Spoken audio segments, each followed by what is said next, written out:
Live Lean Nation, you're watching Live Lean TV. I'm Brad Guthrie, the #1 expert on living lean 365 days a year. And on today's episode, let's talk about why your ab workouts are not actually targeting your abs. Stay tuned for this one.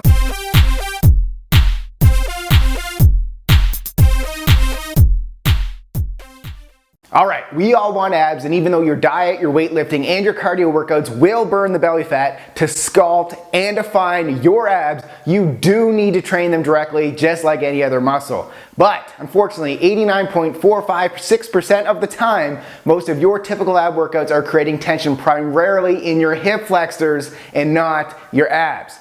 This means you will never see a well-defined midsection because you're actually not creating tension in your abs. You'll also end up with super tight and overcompensating hip flexors that will lead to long-term issues like lower back pain and poor posture. So with all that said, here are 8 tips to ensure you always create tension in your abs. Tip number 1. Don't add extra weight to your exercises until you can really isolate and focus the tension in your abs at the top of the move for at least 1 to 2 seconds. Once you can really feel the tension, then you can add weight. Quality reps beats quantity every single time when it comes to abs in every single muscle group.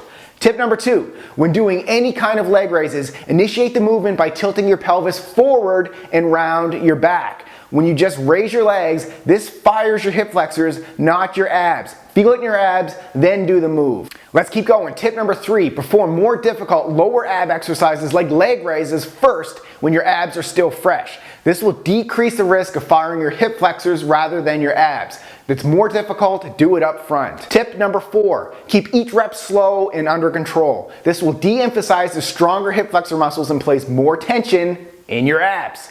Number 5, like most muscle groups, to fire the working muscle, you should actually focus on contracting the opposing muscle. So in this case, squeeze your glutes and activate your hamstrings can also de-emphasize your hip flexors. You can do this by simply placing a stability ball between your feet and squeeze them together. By doing this, this will help fire your abs and not your hip flexors. All right, tip number 6, if you have a hard time feeling the contraction in your abs before every abs workout, start by holding a plank for up to 90 seconds and really focus on keeping your abs tight to turn on your abs.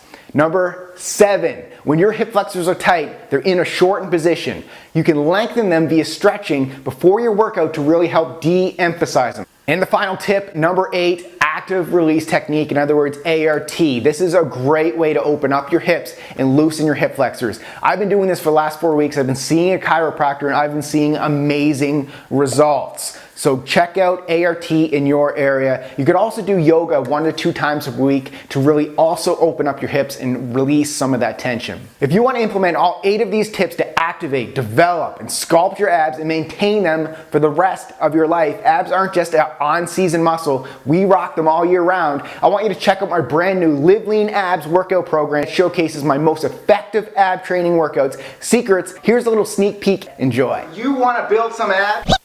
Hit it!